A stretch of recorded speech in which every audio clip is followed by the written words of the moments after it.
This presentation provides an overview of the Classics BA. The Classics BA is part of the Language and Culture Cluster in Advising. We will be going over the major curriculum as well as a couple course plans, one course plan being a sample first semester course plan and the other course plan being a 4-year course plan to give you an idea of what that looks like. We will discuss some GEs that you might be able to get through this major, as well as departmental opportunities and resources. The Classics major has 3 possible tracks. We will go over all 3 tracks. The first track is the Classical Languages and Literatures. So for the language requirement, it's going to depend heavily on your placement and your experience with the language. You would take 3 courses, or that number could shift depending on your proficiency. 3 courses in your selected language, so either Latin or Greek, classical Greek. And then you would take 2 courses in the additional language, Latin or Greek. And this also could vary depending on your proficiency. Then you would take 4 semesters at the upper division level for language. And other requirements, 2 additional upper division in Latin, Greek, or classics. So those can be taught in English, or the readings will be in English. And then you have a capstone, which is Classics 410, which you would do during your last year. That is track 1. Track 2 is Classical Humanities. You would take 1 course that is for the breadth requirement, which is kind of like an intro course to classical civilizations.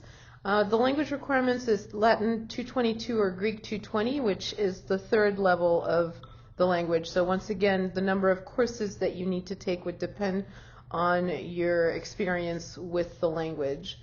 For the upper division requirements, you would need 4 upper division courses from Latin, Greek, or classics. Those can be taught in English. And then 2 upper division courses, so 300, 400 level from Latin, Greek, or classics, or an approved course from a related field. So that could be, in a different department, let's say art history, religion. There might be courses from those departments that could count towards classics. And then here you also have the capstone, which is Classics 410. Track 3 is Ancient Civilizations.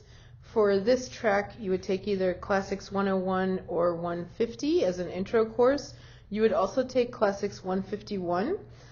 You have 5 upper division courses to take at the 300, 400 level in Latin, Greek, or classics. Those can be taught in English. 3 upper division approved electives from related fields. So like I said before, for track 2, you might have an art history course, a religion course, archaeology, anthropology. Those are departments where you might be able to find courses that could count towards the major. And then 1 upper division course that includes study of a classical civilization other than Greece or Rome. So, for example, the Mayan civilization or Egyptian civilization. And here you also have the capstone, Classics 410. This slide shows you a sample first semester course plan. Your first year you do have to take Writing 150 and a GSEM, separate semesters. So you would take either Writing 150 or your GSEM, your General Education Seminar, a language or an elective, one of the major introductory courses depending on your track, and potentially another GE.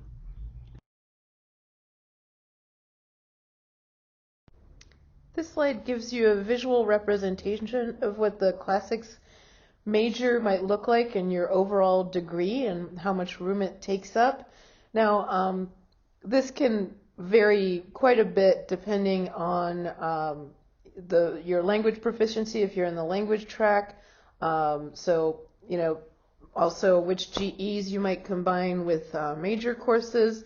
So this is a very conservative course plan, so you might have more elective space than shown here. So the courses in red are degree requirements or college requirements. So your writing courses, your general education courses, language courses for the college, The courses in orange are your major courses, and like I said, that can vary. And the courses in yellow are your elective courses. Those are the courses you can choose to either maybe minor in something. Potentially, if you have more room, you could even add a second major, or if you just want to use that space to take courses that you find interesting, that's up to you.